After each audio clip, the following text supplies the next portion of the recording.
Movie के शुरू में हम एक पुलिस ऑफिसर को देखते हैं जो किसी से बात कर रही होती है और तभी वहां पर कुछ लोग आ जाते हैं और उस पर अटैक कर देते हैं। वो उसे मार देते हैं, लेकिन मरने से पहले वो ऑफिसर किसी को टेक्स्ट मैसेज करती है। सीन चेंज होता है और हम लेफ्टिनेंट डैन ड्यूमर को देखते हैं जो एक ऑफिसर से बात कर रहा होता है कि इस मामले की सही से इन्वेस्टिगेशन की जाए। आखिरकार एक पुलिस ऑफिसर का मर्डर हुआ है। दूसरी तरफ FBI के एजेंट्स उस लेडी ऑफिसर के बारे में इन्वेस्टिगेट कर रहे होते हैं। वो उस ऑफिसर के बारे में उसके साथियों से पूछताछ कर रहे होते हैं क्योंकि उन्हें शक था कि पुलिस में कोई गद्दार है और उसी की वजह से इस ऑफिसर की जान गई है। फिर हम जेडी को देखते हैं। डैन और जेडी एक दूसरे के अच्छे दोस्त थे। FBI के लोगों में एक जेडी का भाई भी था। जेडी का भाई उसके दोस्त डैन और उस लेडी ऑफिसर के बारे में कुछ कहता है, जिस पर जेडी और उसके दरमियान लड़ाई हो जाती है और वो वहीं पर लड़ने लगते हैं। जेडी अपने भाई को बहुत मारता है। फिर हम उनकी पूरी टीम को एक साथ देखते हैं और ये सब इंजॉय कर रहे होते हैं। फिर हम देखते हैं कि डैन अपने बेटे की पिक्चर देख रहा होता है। यहाँ आपको बता दूं कि डैन का बेटा मर चुका है और वो कैंसर से मरा था। तभी उनके पास निक्स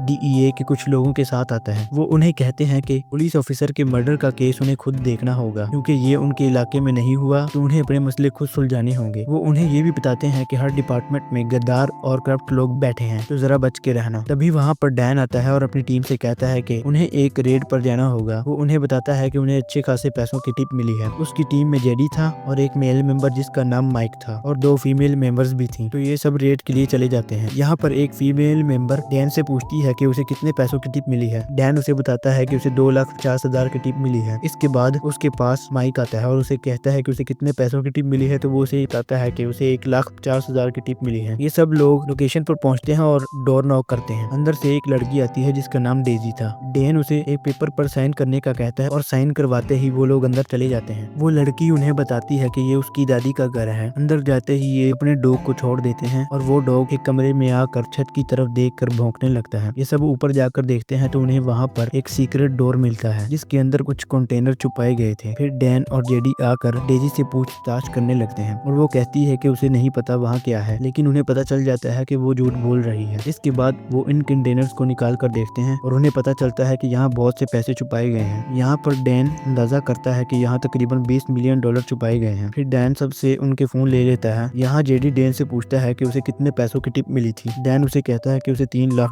की टिप मिली थी। वो उसे ये भी कहता है कि पैसे बहुत ज्यादा हैं और उन्हें खतरा भी हो सकता है क्योंकि ये पैसे किसी बड़ी गैंग के हो सकते हैं जो इन पैसों के लिए उन्हें या उनकी फैमिली मेंबर्स को किडनैप भी कर सकते हैं। डैन के पास उसकी फीमेल मेंबर आकर कहती है कि उसे अपनी बेटी से बात करने के लिए फोन चाहिए, लेकिन डैन उसे मना कर देता है और कहता है कि वो ऐसा नहीं कर सकता। फिर डैन कहता है कि उन्हें ये सारे पैसे अभी के अभी गिनने होंगे क्योंकि रूल्स के मुताबिक पैसों की गिनती मौके वारदात पर ही की जाती है। डैन जेडी के साथ ये सब डिस्कस कर ही रहा होता है कि वो लड़की कहती है कि जितने पैसे चाहिए ले लो और चले जाओ, इससे पहले कि कोई बड़ा मसला हो जाए। तभी उन्हें पता चलता है कि एक लोकल पुलिस की गाड़ी वहां आई है। ये लोग उन्हें वहां से जाने का कहते हैं। फिर हम देखते हैं कि इनका मेल मेंबर माइक किसी को टेक्स्ट मैसेज करता है और वो किसी को पैसों के बारे में बता देता है। हम देखते हैं कि उन्हें फोन आता है और सामने जो भी था वो उन्हें कहता है कि 1.5 लाख लो और वहां से चले जाओ। इस पर डैन और जेडी के दरमियान बहस होने लगती है क्योंकि डैन ने जेडी से कहा था कि उसे $3 लाख की टिप मिली है, लेकिन फोन पर जो भी था उसने कहा कि 1.5 लाख के लिए किसी को मरने की जरूरत नहीं है। डैन और जेडी के दरमियान इस बात को लेकर काफी बहस होती है और जेडी को डैन पर शक होने लगता है कि डैन पैसे लेकर भागने वाला है। हम देखते हैं कि ये गराज में पैसे गिन रहे होते हैं और जेडी रिक्स को फोन करके बताता है कि डैन ने पैसों के बारे में अभी तक किसी को भी नहीं रिपोर्ट किया। इस पर रिक्स जेडी से कहता है कि डैन पर भरोसा नहीं कर सकते और वो धोखा दे सकता है। फिर हम देखते हैं कि डैन गराज में जाकर अपनी फीमेल मेंबर्स से बात करने लगता है और डेजी उनकी बातें सुनने लगती है। दूसरी तरफ माइक और जेडी लाइट्स में कुछ अनयूजुअल देखते हैं और जेडी करीब से देखने चला जाता है। डेजी माइक से कहती है कि उसने डैन और बाकी सबको बात करते हुए सुना है कि वो पैसे लेकर भागने वाले हैं। तभी वहाँ पर डैन आ जाता है और माइक को अपने साथ बाहर ले जाता है। दूसरी तरफ उनकी फीमेल मेंबर को कॉल आती है और उसे बताया जाता है कि अगर वो 10 मिनट में वहाँ से नहीं निकले तो वो सब मार दिए जाएंगे और माइक किसी को वॉइस मैसेज करके जल्दी से कुछ करने का कहता है। फिर हम देखते हैं कि कोई इन पर हमला कर देता है और इनकी फीमेल मेंबर को गोली लगती है। माइक और डैन एक आदमी के पीछे जाते हैं, लेकिन वो आदमी एक गाड़ी के जरिए वहाँ से भाग जाता है। तभी वहाँ पर एक माफिया का आदमी आता है और उसके साथ जेडी भी था। वो आदमी अपने बॉस को फोन लगाता है और माफिया बॉस उन्हें बताता है कि माफिया का उन पर हुए हमले और उस घर में मिले पैसों से कोई ताल्लुक नहीं है। इसके बाद ये सब वापस उस घर में आ जाते हैं और डैन और जेडी के दरमियान फिर से बहस होने लगती है और ये दोनों एक दूसरे के साथ लड़ने लगते हैं। इसके बाद हम देखते हैं कि जेडी निक्स को फोन करता है और निक्स उसे बताता है कि वो वहाँ आ रहा है और इसी दौरान उस घर में आग लग जाती है और निक्स भी वहाँ पर आ जाता है। डैन, जेडी और माइक पैसों का बैग ले लेकर निक्स के साथ उसकी गाड़ी में बैठ जाते हैं और रास्ते में डैन माइक से पूछता है कि क्या तुम एक गद्दार हो। इस पर माइक उसे ना कहता है। इस पर डैन उसे बताता है कि ये सब उसके प्लान का हिस्सा था। उसने जानबूझकर सबको टिप के बारे में गलत बताया था। जैसे जेडी को बताया था कि उसे $3 लाख की टिप मिली है और उसने माइक को बताया कि $1.5 लाख की टिप मिली है और एक फीमेल मेंबर को बताया कि उसे $2.5 लाख की टिप मिली है। और डैन को माइक पे उस वक्त शक हुआ जब उन्हें एक अननोन नंबर से कॉल आई थी और उन्हें कहा गया था कि 1.5 लाख के लिए किसी को मरने की जरूरत नहीं है और ये नंबर यानी 1.5 लाख वही अमाउंट है जो डैन ने माइक को बताई थी। और जानबूझकर डैन ने ऐसा दिखाया कि जैसे वो सारे पैसे लूटने वाला है ताकि तुम जल्दी करो और तुम्हारा दूसरा साथी सामने आ सके जो किसी और डिपार्टमेंट में काम करता है ताकि तुम उसे जल्दी से कुछ करने को कहो और तुम मेरे जाल में फंस गए और अब बस यही इंतजार है कि तुम अपने साथी के बारे में खुद अपने मुंह से बताओ। इसके बाद जेडी निक्स से बात करने लगता है और कहता है कि तुम किसी को साथ क्यों नहीं लेकर आए। मैंने तुम्हें बताया तो था कि यहाँ पर काफी ज्यादा पैसे हैं, इसके बावजूद तुम अकेले आए हो। तुम तो अपनी टीम को भी साथ नहीं लेकर आए। इस पर निक्स बहाने बनाने लगता है। इस पर डैन और जेडी उसे बताते हैं कि हम जानते हैं कि इस गाड़ी के पीछे जो पुलिस की गाड़ी आ रही है इसमें वही पुलिस वाले हैं जो उस घर के बाहर भी आए थे। इस पर निक्स बात को टालने लगता है। डैन माइक से उसके साथी के बारे में फिर से पूछता है। इसके बाद माइक अपने फोन से निक्स को कॉल करता है और निक्स पकड़ा जाता है और हमें पता लगता है कि वही माइक का साथी है और उसने माइक के साथ मिलकर उस पुलिस ऑफिसर को मारा था। इसके बाद वहाँ पर लड़ाई होने लगती है और गाड़ी का ड्राइवर मारा जाता है। इसके बाद हम देखते हैं कि FBI उन्हें घेर लेती है। इस पर निक्स सारा इल्जाम माइक पर डाल देता है और माइक गन से शूट करके पैसों का एक बैग उठाकर वहाँ से भाग जाता है। और जब जेडी और डैन गाड़ी से बाहर निकलते हैं तो निक्स बाकी पैसों के साथ गाड़ी चलाकर भाग जाता है। डैन माइक को चेस करता है और जेडी गाड़ी लेकर निक्स के पीछे चला जाता है। माइक जंगल में सांस लेने के लिए बैठ जाता है और तभी वहाँ पर डैन आ जाता है और इन दोनों के दरमियान लड़ाई होने लगती है, लेकिन फिर माइक हार मान लेता है और अपनी गिरफ्तारी दे देता है। दूसरी तरफ जेडी निक्स को पकड़ लेता है और उसे पैसों का बैग खोलकर दिखाता है जिसमें पैसों की जगह किताबें भरी हुई थी। फिर हम उनकी फीमेल मेंबर्स को देखते हैं जो गाड़ी में पैसों के बॉक्सेस लेकर आ रहे होते हैं। FBI की टीम सबसे पैसों की टोटल अमाउंट पूछती है और वो सब कुछ सच सच बता देते हैं और यहाँ पर हमें पैसों की टोटल अमाउंट भी दिखाई जाती है। मूवी के आखिर में हम देखते हैं कि डेजी को टोटल अमाउंट का 20% दे दिया जाता है क्योंकि उसने पुलिस के साथ कोऑपरेट किया था और इस सब के दौरान उसका घर चल गया था। ये सब अपने अपने घर चले जाते हैं। जेडी अपने भाई से आकर मिलता है और वो दोनों एक दूसरे के गले मिलते हैं। आखिर में हम डैन और जेडी को देखते हैं जो एक साथ बीच पर बैठे हुए थे और ये मूवी यहीं पर खत्म हो जाती है। इस कहानी से हमें सीख मिलती है कि ज्यादा लालच से हमेशा बुरा ही होता है और सच्ची दोस्ती से इंसान को बहुत कुछ हासिल हो सकता है। जैसे डैन और जेडी, इन दोनों को एक दूसरे पर पूरा भरोसा था कि ये दोनों एक दूसरे को कभी धोखा नहीं दे सकते।